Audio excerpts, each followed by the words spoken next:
have our two back pieces here, right side facing up, and I'm going to take one of my front piece and lay it right side onto right side of my back piece. So we're stitching the inside leg seam first.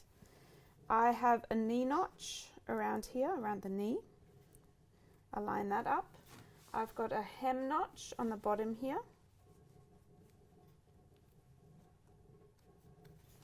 And then I have a notch somewhere up here. Yep, you can see that part. Line that up.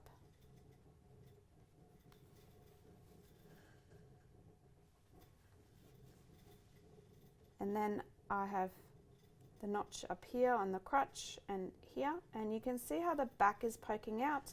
That's totally fine. You don't want this edge to be lined up here. If you would do that and you stitch at 1.2, you'd have a step in here. You don't want that, so it's very important when you line up on curves the notch, so along the seam, that's where it's important to match up, and that means that's lining up perfectly. You can see that here, and you can also see that the front leg is slightly bigger than the back part along here, and what this does, I want you to stretch this, so make it fit. What this does is stretches the back panel better around your leg, on the inside leg, and gives the pant shape a better curve along the inside of the leg.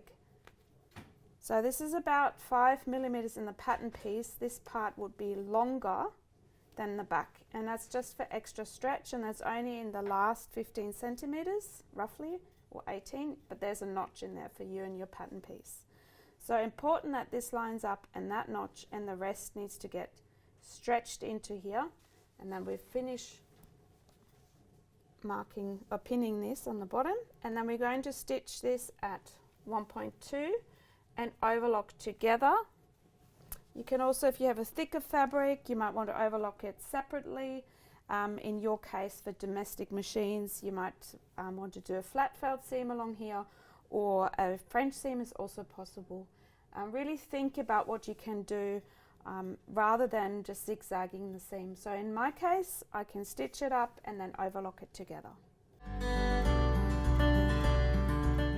So we're now going to stitch this inside leg seam, and we're starting from the crutch, coming down at 1.2, and remember this needs to line up where the notch is, so where your seam allowance joins, not on the edge. So stitching 1.2, back tack, and this is the part where you have extra ease in there, so when you sew it you can stretch it slightly.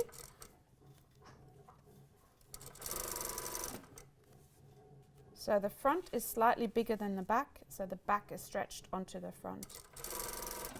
And as you can see, this is the shorter crutch. The longer part is the back, the shorter one is the front.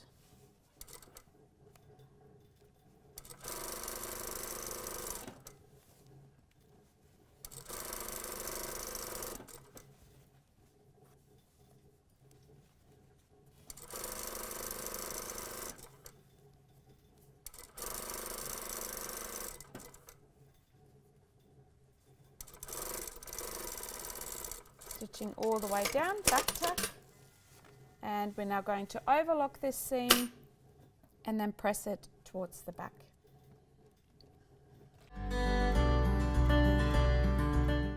So I've overlocked the inside leg seam, and we're now going to, I've overlocked it together, and you can also overlock it open if you wanted to. If you don't have an overlocker, consider a flat felt seam, as I mentioned earlier, or a French seam, or you could also bind the edge with a cotton voile. So we're going to press this seam towards the back.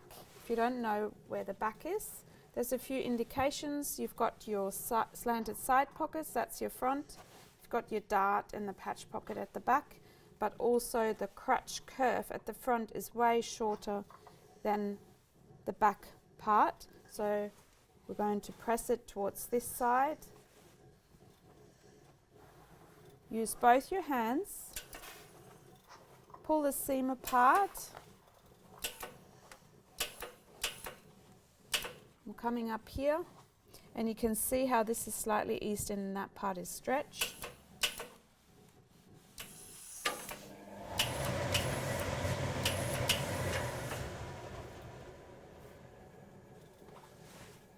And then turn it to the other side, give it another good press.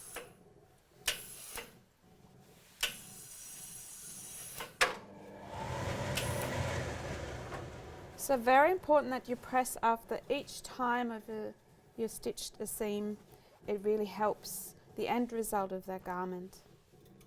And now we're going to press the other seam as well on the other side, and then we're going to overlock this part here and prepare the crutch and the fly front.